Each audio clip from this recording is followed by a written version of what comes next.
Hello, everybody, and welcome to another episode of Get Out of Rap.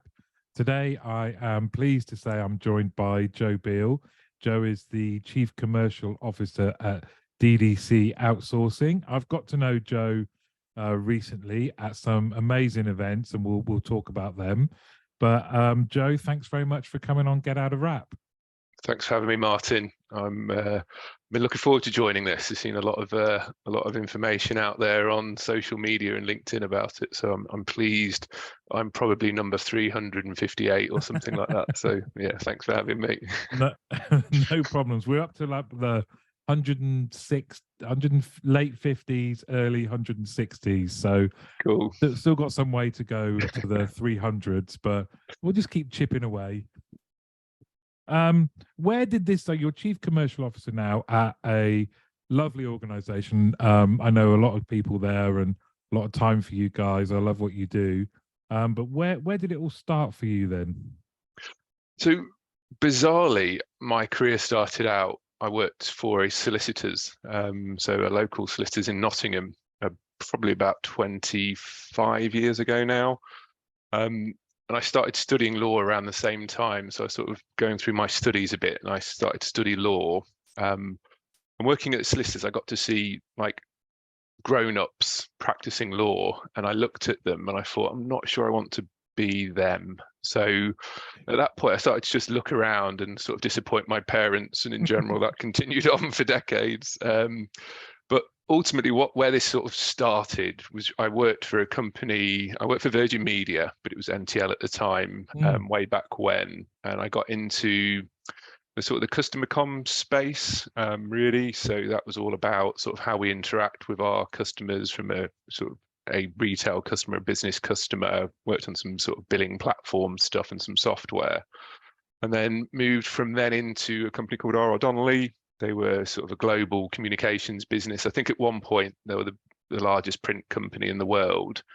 So I sort of got some interest really in that sort of customer interaction, customer comms, and then I thought, okay, I can forge a career in here. So I sort of worked my way up, and there was lots of acquisitions going on during those years. And then it was latterly into Paragon, a really great organization, again, really hungry on the acquisition trail. And it was probably, a couple of years ago, I've sort of known John Callahan over here at DDC for probably 7 or 8 years, just on and off, just friends outside of work, really. And he was doing some great things. I thought, right, actually, I'd like to be on the sort of the receiving end of the comms. So I sort of jumped ship, really, and came across to this side. And yeah, I've just really got stuck in. I think it's this business that I'm in now is not a big corporate. It's a relatively small business. It's growing. It's exciting. And that's what I like. I think that kind of feels a bit like a startup, but we've scaled up quite nicely. And sort of being in that middle ground of kind of looking at when you interact with the customer, you've sent some comms out, you're dealing with your consumer base. How does that then manifest itself into contact and management, nurturing of the customers? And so yeah, I'm here as Chief Commercial Officer, which is a really fancy title for basically heading up sort of sales, solutions, marketing. I've got a cracking team. You have, and I guess the stuffy legal world's losses is our game, isn't it? Because I think authentic is an overused word, but I would say you've gathered around you a collection of very authentic people, very kind of relaxed and easy to talk to. Is that important to you, that kind of the people you have around and how you operate?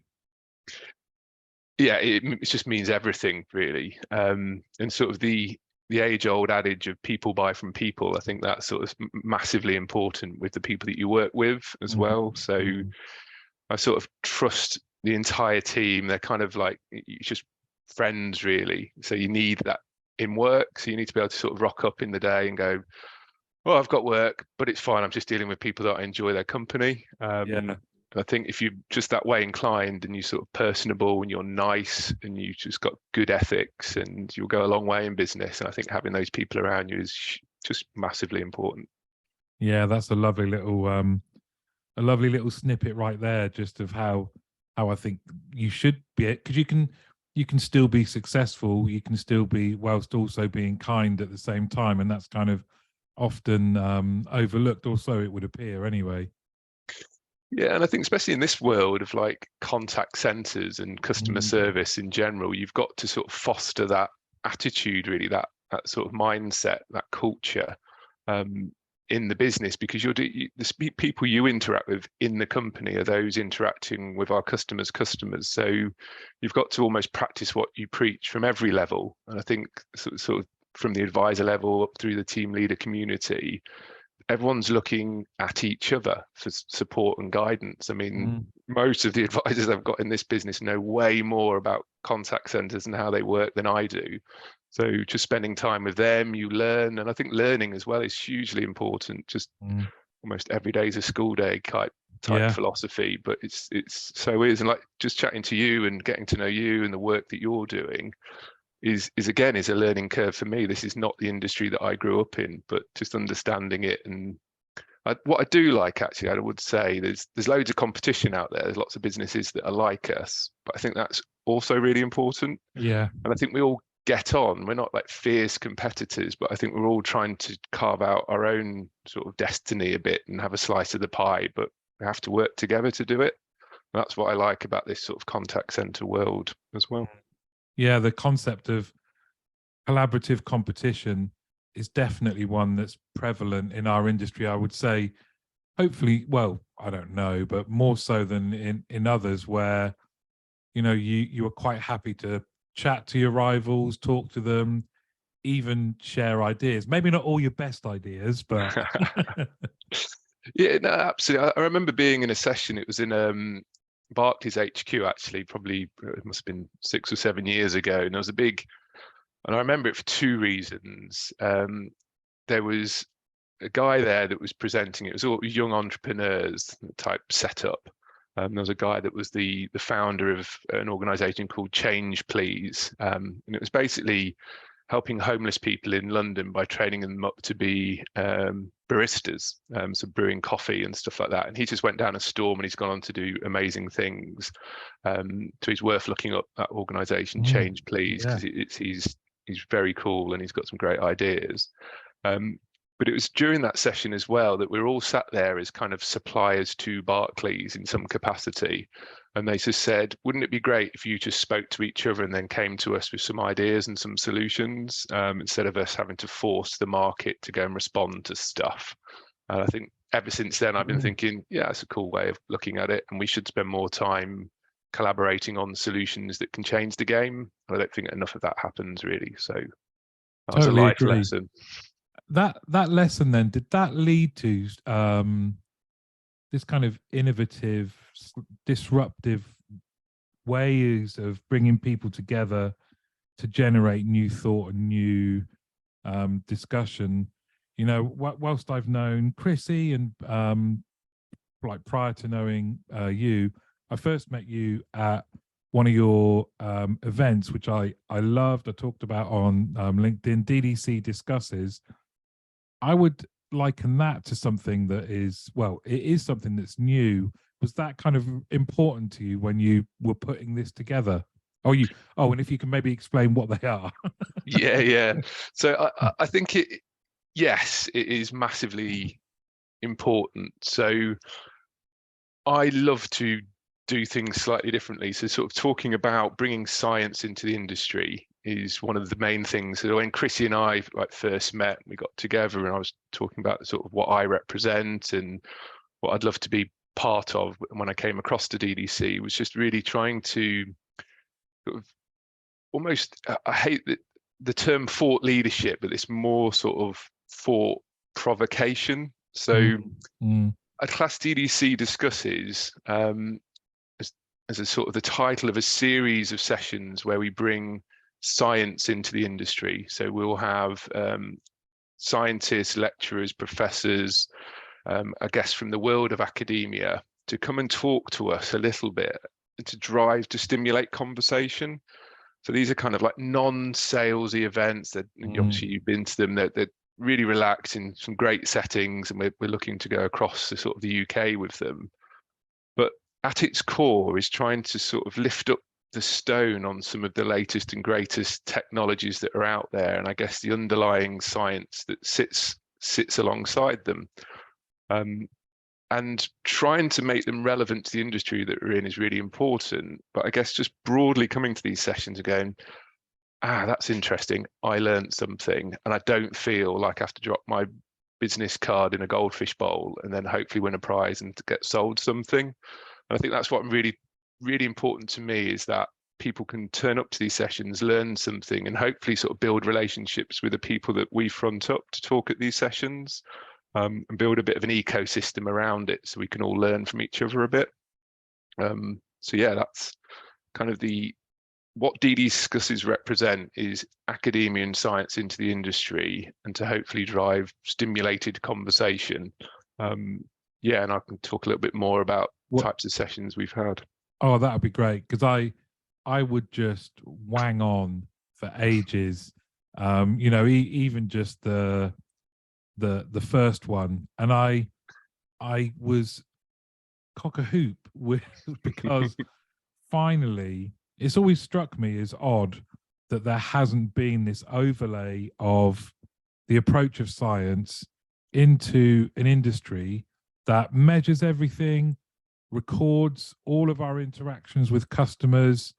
You know, at a very human level, there's so much there that science could get their teeth into, and it turns out they can. And through DDC Discusses, you've brought that to the forefront. So yeah, maybe you want to start with what the first event, where was it, who was there, and what was the purpose? Yeah, so when we first thought about these sessions, we thought, right, okay, what would we like to know more about? And I think from a real selfish perspective, it was kind of like what we, as in sort of Chrissy and I and the team, we sort of said, what do we really want to hear more about and get some more familiarity with it?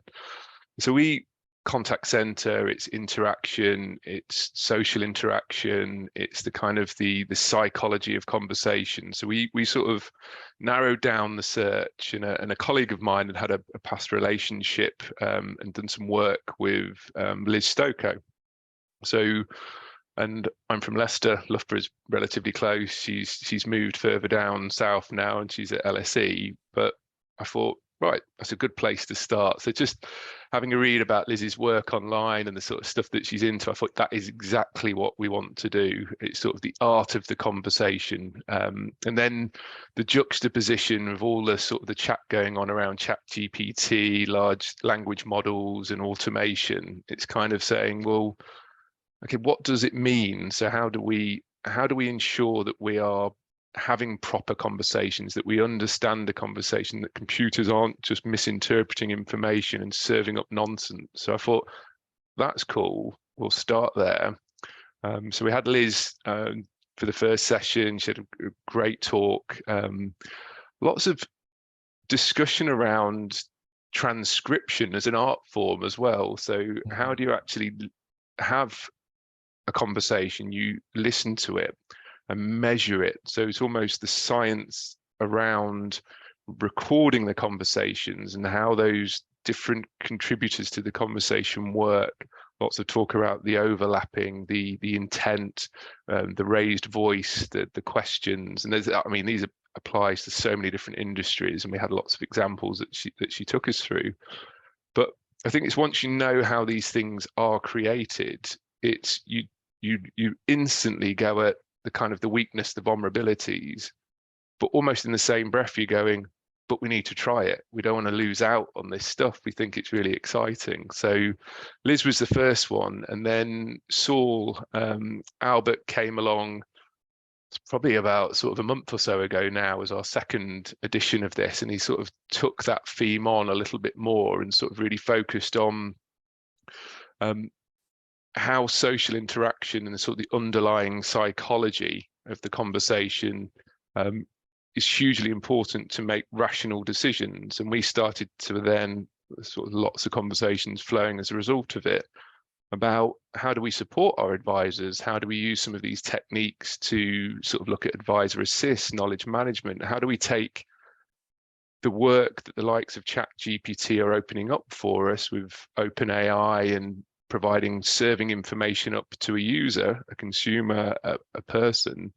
But how do we start to maybe focus that attention on our colleagues? How do we look at those sorts of bits of information that are relevant for the job they're doing and maybe supplement it with things that are out there in the public domain? So it's kind of the conversation really evolved on, okay, these are sort of where the technology's at the minute, where the science is at. And there's some cool things coming, because it's kind of tread carefully, but do tread. It's kind of one of those things. There's lots of people, the guy from Google sort of recently, a bit like Jurassic Park, that one, wasn't it? Create the dinosaurs and then run as fast as possible. Yeah. I hope it doesn't cause chaos. Hey, you know what I've just created? It's really dangerous. Yeah, please don't do what I was doing. Maybe that's why I didn't go into law, because I maybe got the wrong people off. So I think social interaction, the psychology, and human technology interaction was kind of, let's call that sort of phase one of our discussions. I think that's really where that centered. And I think it opened the eyes of everyone that was in the room to look at how conversations happen, but also how you're able to interpret the conversation and record it. I think that was the bit for me that really sort of opened the door to the next in the series of, probably we're looking more so at human interaction with technologies that relates to well-being, because we all know contact-centered jobs can be quite stressful. We're dealing with some really difficult situations all of the time. People are in distress. Not many people ring up brands to say, you're awesome, can we just carry on this conversation? So I think that's probably where Chrissy and I are looking at next, is to try, and we've taken the science behind the conversation, and now we're going to look at how those techniques apply to sort of well-being. I think that's where we're going to go. I think there's a lot of stuff around sort of ethics with all of this as well. I think that's the big conversation. I know Jeffrey Hinton was the guy that sort of led the way to say, I've designed all of this stuff and it's dangerous. But I think there's lots of conversations flowing on around it. And that was just a little snippet of something that I stumbled across on LinkedIn, actually. And this might end up being the thing that we talk about in one of the DDC Discusses events, but I thought it was really cool, and I'm very jealous that they managed to pull it off. So I'll try and explain it, and hopefully it's not too abstract, and hopefully you can air this edition of the podcast. So I stumbled across an article, and I don't know who posted it, and it was basically about an influencer I think they were in America, in the US, and they churn out lots of content. So it's almost something you could probably do, Martin, as well. So I'll send you the link to it. You can have a look. So what they did is, because they post a load of stuff online, video like vlogs and things like that, and just social media posts. They had like way over 2,000 hours worth of footage. So they decided to train their own language model.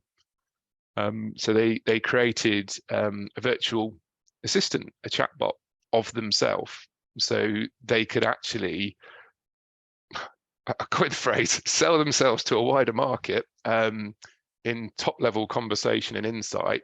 And so this person, on that piece of work that they did, don't know how long it took to create the ultimate chatbot, made $70,000 in a week, and have got about 5,000 people waiting to join the list of users to that thing. And then from there, it stepped into, I don't know if you've stumbled across the company Smithery. It's like innovation and design business.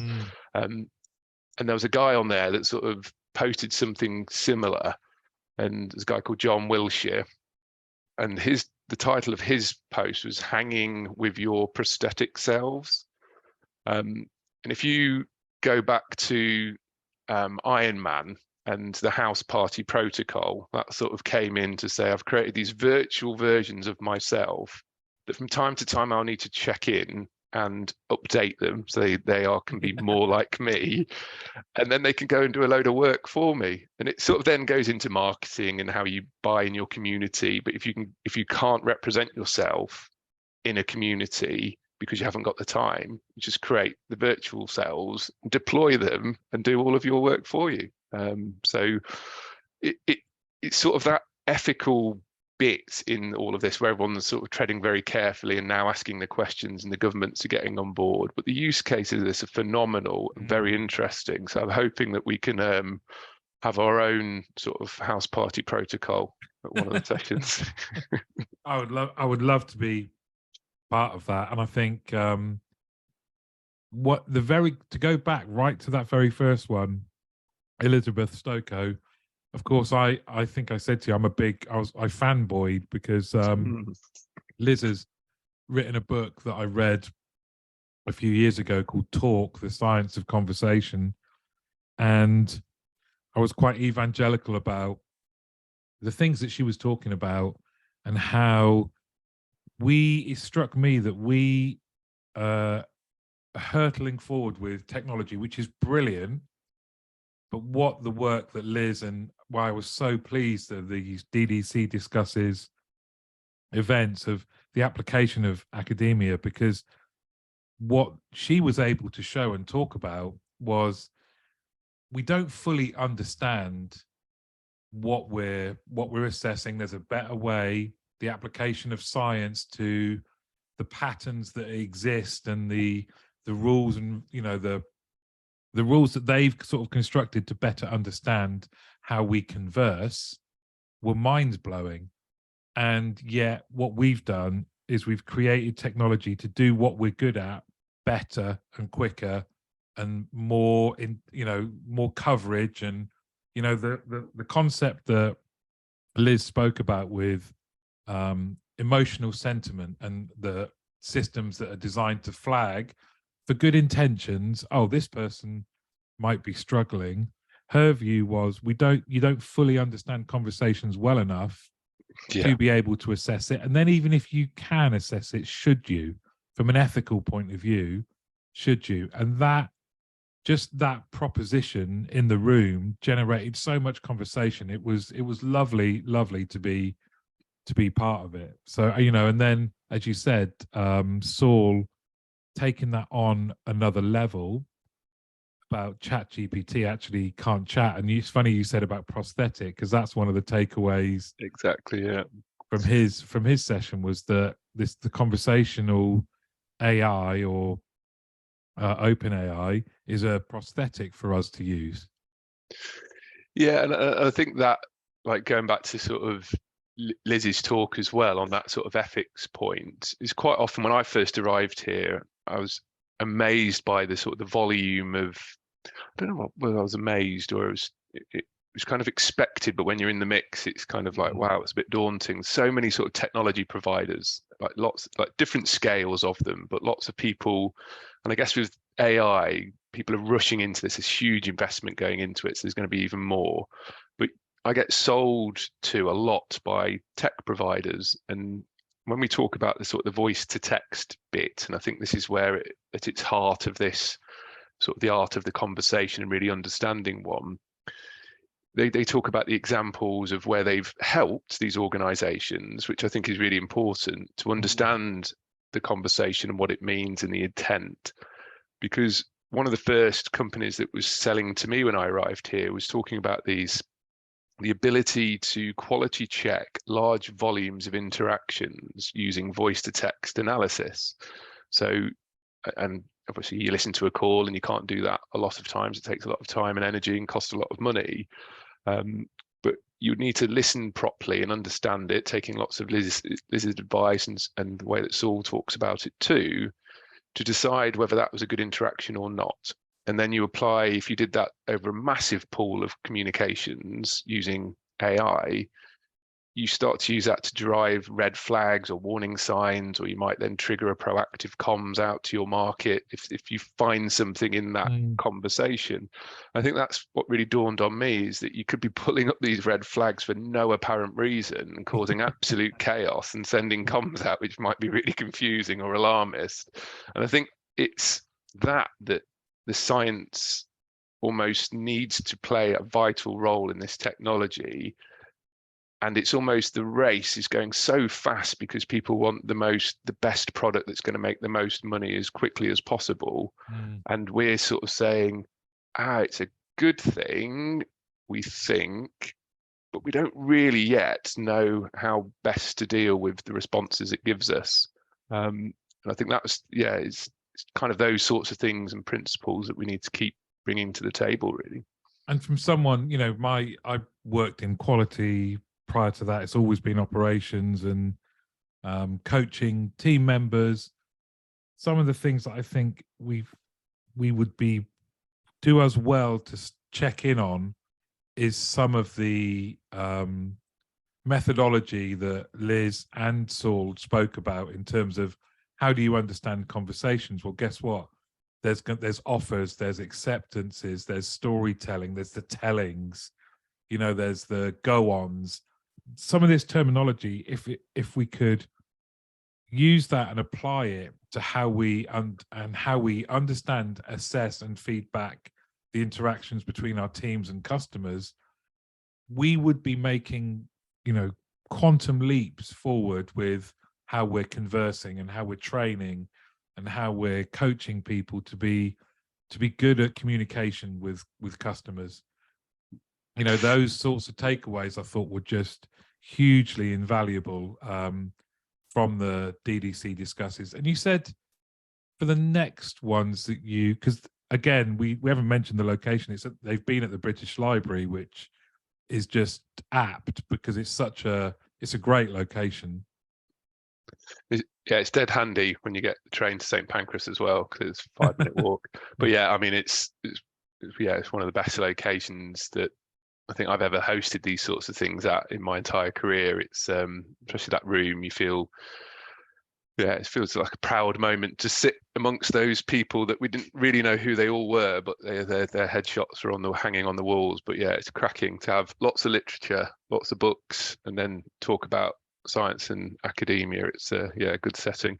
We want to try and take it a little bit north as well. Yeah, because, I think there's so many cool businesses around the UK. We want to sort of get more attraction from, and I think we're going to have one sort of around Manchester. I think we're looking at for the next edition. The other thing I was just going to say, Martin, is that because we find these discussions, we don't really know how it's going to flow either on the day, like with DDC Discusses.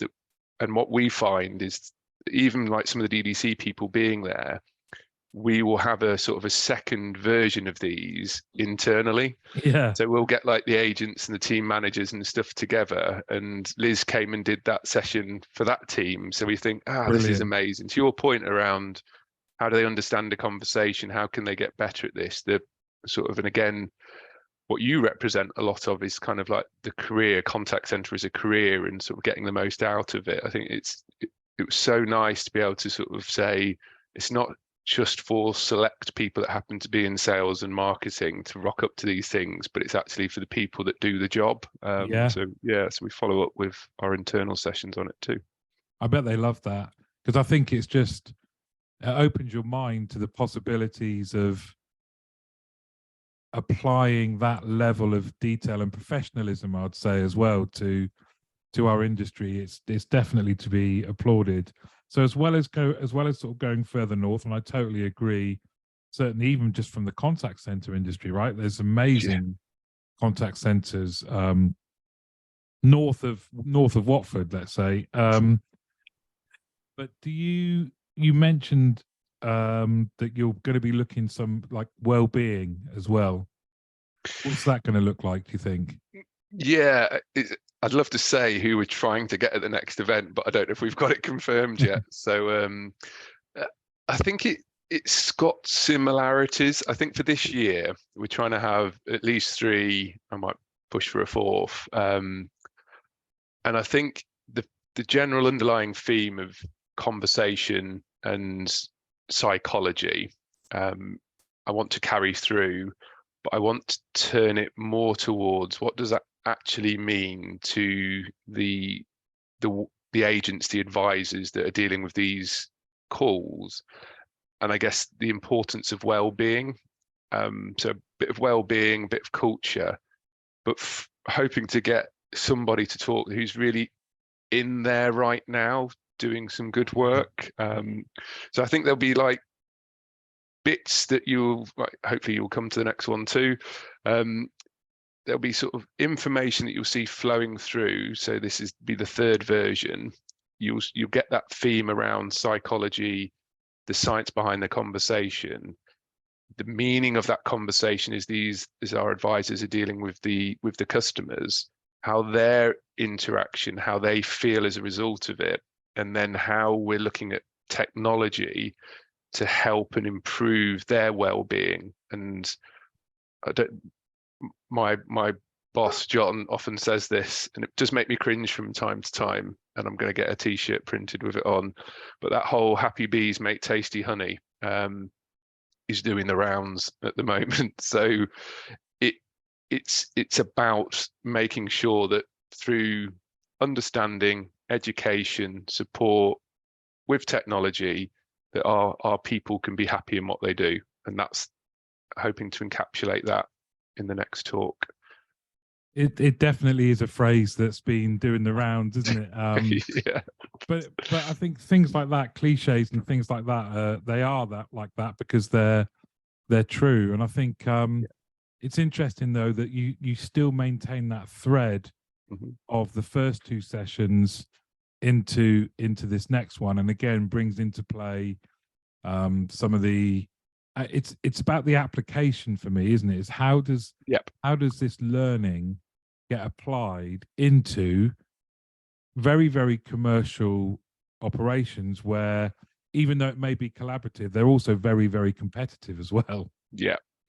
I think I think it was Liz that sort of brought this idea about as well, is that I don't know how to phrase this, but let's say we talk about customer journey mapping a lot of the time. There's a big thing ever since I arrived here, but even in my old job, like sort of looking at the customer comms journey and how you can intercept and deliver more information and self-serve. But one thing that we neglect a lot of the time is, if you're an advisor on the end of a phone or dealing with a social or an email, is what can they actually do? Right, and that's the offer bit. Sometimes you'll get a project and you'll look at it and you'll say, oh, I've got some great training guides here, and we're going to do train the trainer, and we'll ship some of your guys out to start the training, and then we'll take it from there, and then we'll stick some branding up to make it feel like it's your operation. And then we go, right, it's live now, take some calls. And then you struggle to find what these people can actually do to sort the customer request out. And FCR is like often is one of the key motivators for some organizations. But even just analyzing, taking the thought process that Saul and Liz brought to the table, is saying, well, what is the offer? First thing you do is work out, I'm going to take a call and I need to be able to offer the customer this. Like, what is it? Get there first, and then work out about how that journey maps out, and what you have to say, and say please and thank you and be nice and smile if you're on video and things like that. That was really important. I think that's what we're going to see a bit more of in the next session, is that nice proper application of this and actually being helpful and not make the advisor's life even more stressful. And I really liked, again, some of the provocative stuff. I'm one of the things, and correct me if I'm wrong, but Liz in that first session said, and she was able to evidence, don't build rapport, from a sales team, and that's kind of where I started. It's been ingrained in you, you've got to build rapport. And she was like, well, actually, we can show you statistically, it's better if you just get to the point. What's the purpose? What is the offer, to your point? You don't need to go, oh, you're from Leicester. I've been to Leicester once. Yeah, and it's that sort of it's effort, isn't it? It's sort of broadly categorized as effort. So it's kind of like you and I will speak a lot of times on the phone, just in the job, and often when you're then having to make contact with a service provider of some description or a brand, you kind of just want to get in there and get out as quickly as possible with a bit of information across whatever channel you choose. I mean, it's probably easier these days with some of the technology that's out there to have that sort of more of a self-serve, because a lot of the times it's almost reassurance. It might not necessarily be a new thing you're looking for, but you want confirmation that something's happened. So you see a lot of communication that comes into our sites is, has this been done? You said it would arrive here. Are you sure it's going to? It's kind of like reassurance.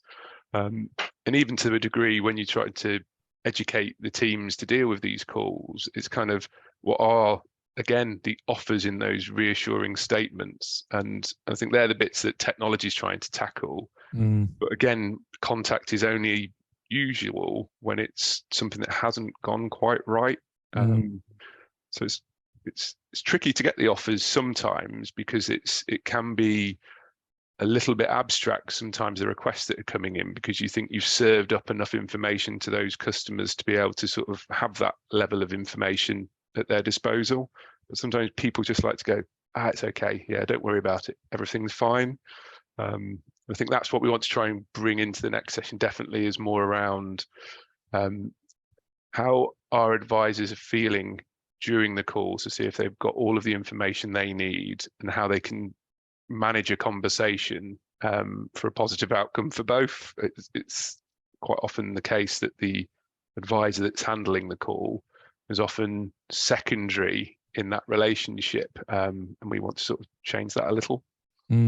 Yeah, that's great. I mean, if that is possible, would you be open to your, is it, you know, you mentioned that you've been doing these like follow-up sessions internally. Does that then lend itself to you doing some testing and just trying different things with your clients and that kind of stuff? Yeah, absolutely. My dream would be that because we're the sort of size of organization, we're not one of those huge, massive players. I think we're in a nice little sweet spot. And I think our doors are wide open for organizations, whether it's technology, whether it's science, or both, to come and have a play in our environment. So whether that's playing and working alongside our people, and I'm pretty convinced that all of the businesses that we're pleased to class as clients will be open to that. So I think our partners will embrace the sort of the influx of tech and science into our environment. So yeah, I'd love that to be the case. I think that's definitely the future of the industry, collaboration. And I think we're in the right type of business that we can sort of really embrace it and push things on. I often use, my team gets sick of it, but it was the one that I remember, is the Africa internet model. So we don't have to worry about dial-up and modems and 2G, 3G, 4G. We can go straight to 5G, and I think that's the opportunity here, is we don't have to go and do this tried and tested and plod along to get to the end state. I think we can just start on the edge of what's possible and say, look, you've got this environment, you've got volume flowing through, you've got broad mix of customers, and they're all willing to get involved to make a difference. So yeah, come and use this as a bit of a test bed. Yeah, that would be great. And where for the sessions that have already happened, and if people are listening to this and it's piqued their interest, can they access the output? Is your website the best place to go for this kind of? Yeah, we've got all the information of the past events, the videos that accompany them are all on our website. So yeah, if you go and visit ddcos.com, you'll find all of the information there. Chrissy will kill me if I've got that website wrong. So I will check it. Right. Is it right? Yeah. But yeah, we'll always, I think, because it's a non-salesy event, it's kind of like we will just say, and like we've been lucky enough for you to sort of follow the sessions with some podcast type information that flows through from the event. So I think go and have a look, but if you want to be involved in them, just reach out. And I think that's what we want to try and achieve for the next few. We want to get more people from different backgrounds as well. I think from different types of organizations. And again, we're open to. I mean, now I know that you're looking for more people. I can easily say, of all the different events that are out there, you've got people listening. You've got to come to at least one. If you're interested in our industry, if you want, the title is great, DDC Discusses, because the people that you've had present lend itself to, there's been great discussions afterwards, because it's not the kind of thing you hear. It's not, I've not had someone talking about language, and some of the experiments and studies that they shared were truly fascinating. Saul's one about the family where the father of the family was able to be able to be a storyteller, even though he'd had a stroke or a condition where he could only say 3 words, and that was just absolutely, there's so many fascinating moments from both the 2 sessions that have happened. So if people are listening to this and want to come along, I would absolutely recommend it. Wouldn't it be great if we could all get the right outcome with 2 or 3 words? Yeah. These podcasts would be a lot shorter, wouldn't they? Yes. But no, I think that effort really is where I think this all centers around. I think technology is trying to sort of do things and automate things, and I'm sure someone very recently said that they've done something and it's replaced 250 humans and it's doing better things as a result.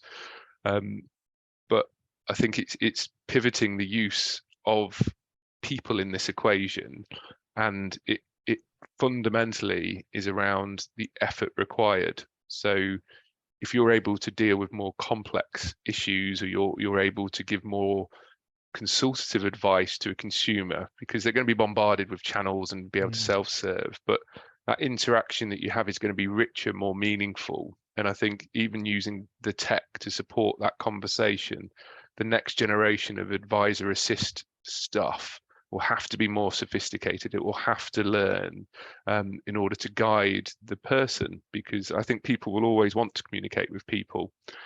Unless you create a really sophisticated chatbot and you can earn thousands of pounds a month, of course, then maybe that's the way to go.